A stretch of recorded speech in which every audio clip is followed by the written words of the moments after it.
is Mr. Manley. No, I'm not kidding. And just to tell you one thing about myself, maybe if we've never met, one little thing about me so that we can get to know each other. I am the scariest and meanest teacher here at school. I know that. You think.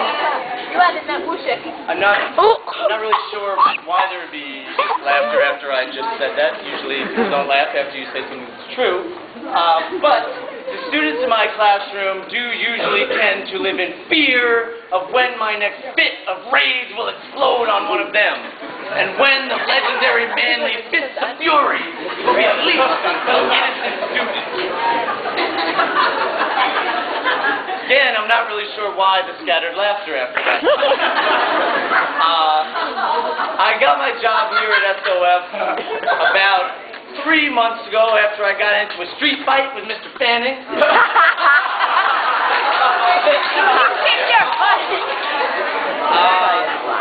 Mr. Fanning had brass knuckles, but I have cat-like reflexes. I took him down. Are you here tonight, Mr. Fanning?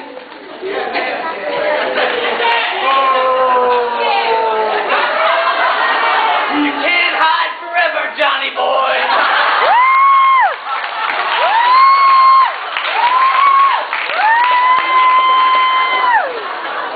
So, some of you may be wondering how Mr. Manley became the masculine giant you see before you today. Was he always the biggest and coolest guy in the world, as he clearly is today? And the sad truth is no, I was once like you.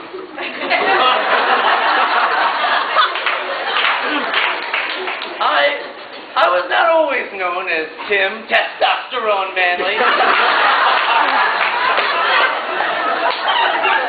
I'm not necessarily known as that now either, but I was not always known as it. And so I figured that tonight I would tell you guys some stories about the younger Mr. Tim Manley, or as they used to call him, Tim Womanly, and Tim Not So Manly.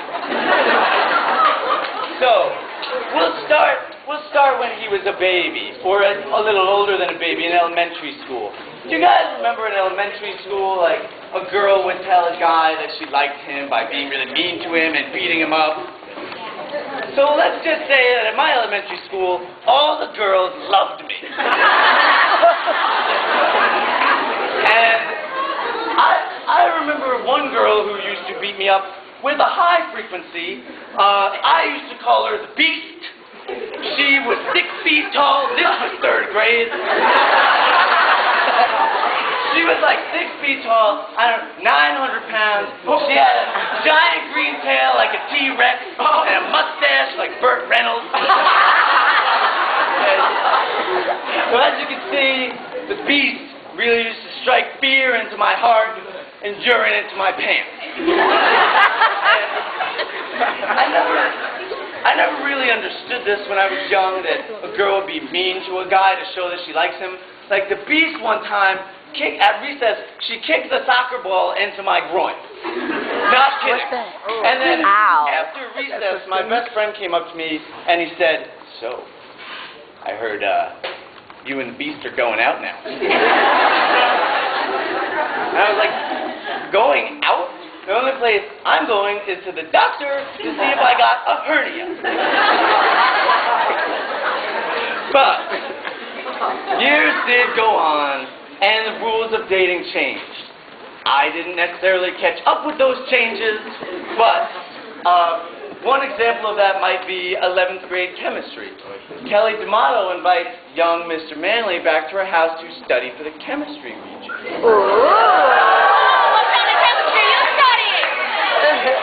Now, young Mr. Manley, though, didn't quite catch the air quotes around study for the chemistry region. All I heard was, "Do you want to come back to my house and study for the chemistry region?" And I was excited. So I brought my chemistry book to her house, ready to talk about hydrogen bonds. She answered the door and was like, "Oh, you brought your book.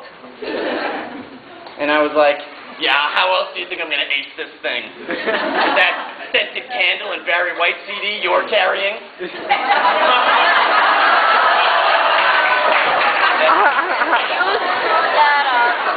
I know. So she said, maybe we can go upstairs and study. Again, though, Mr. Manley didn't quite catch the air quotes around that. And so what we did do was study. That is exactly what we did. Wah, wah. It might be becoming clear to everybody that somebody on this stage was raised Catholic.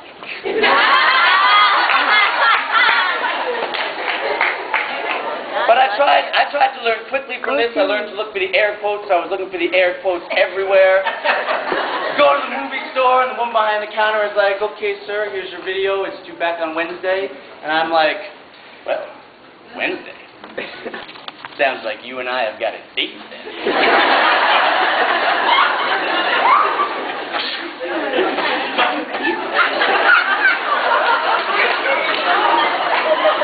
She called her manager. But that's okay, because by some bizarro stroke of luck, I ended up with a girlfriend at some point in my life. But my extreme infinite nerdiness somehow found a way of getting in the way of that relationship as well. And I remember one conversation we had in particular.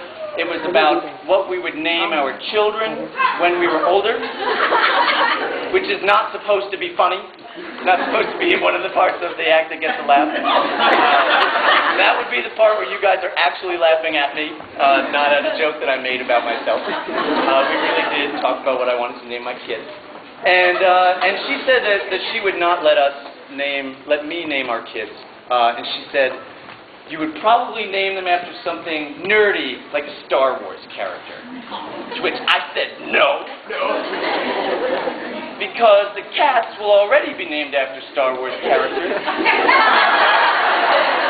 And that would be really stupid to have cats and kids both named after Star Wars. And I feel like